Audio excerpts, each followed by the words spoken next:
the $10,000 illusion that keeps people stuck. There is a number that feels like progress, a number that creates a quiet sense of control, and for many people that number is 10,000. It represents discipline, consistency, and the ability to hold on to money long enough to see it accumulate into something tangible. Reaching it often feels like crossing an invisible line, as if the system is finally starting to work. But beneath that feeling is a subtle illusion, one that can quietly reshape how decisions are made afterward. At first, the journey to that number requires effort. Spending is more deliberate, trade-offs are more visible, and each addition to savings feels meaningful. The system is active, engaged, and intentional, but once the number is reached, something shifts psychologically. The urgency begins to soften, not because the goal has been fully achieved, but because the presence of that amount creates a sense of safety that was not there before. This is where the illusion forms. 10,000 is large enough to feel significant, but often not large enough to meaningfully change long-term financial trajectory on its own. However, the brain does not process it that way. It interprets the number as stability, and as a result, behavior begins to adjust. Decisions become slightly less strict. Small inefficiencies start to return, and the system that built the number becomes less active.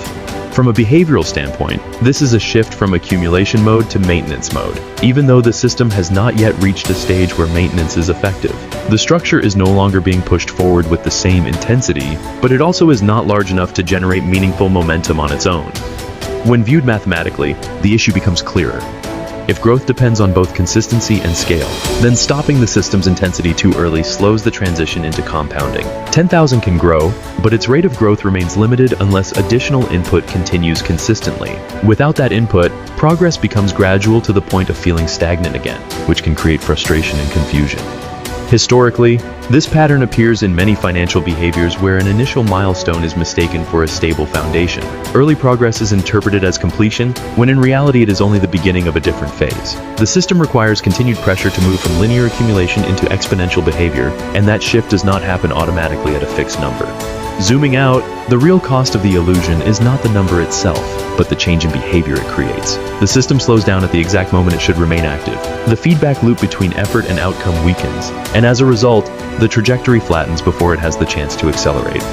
The shift begins when the number is no longer treated as a destination, but as a transition point, not a signal to relax, but a signal to refine. Because at that stage, small improvements in consistency, allocation, and decision-making begin to matter more, not less.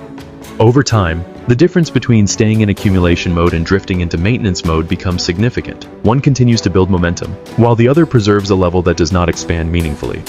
In the end, 10,000 is not a stopping point, and it is not a guarantee of progress. It is simply a stage in a larger system, one that only continues to work if the behaviors that created it are allowed to continue beyond it.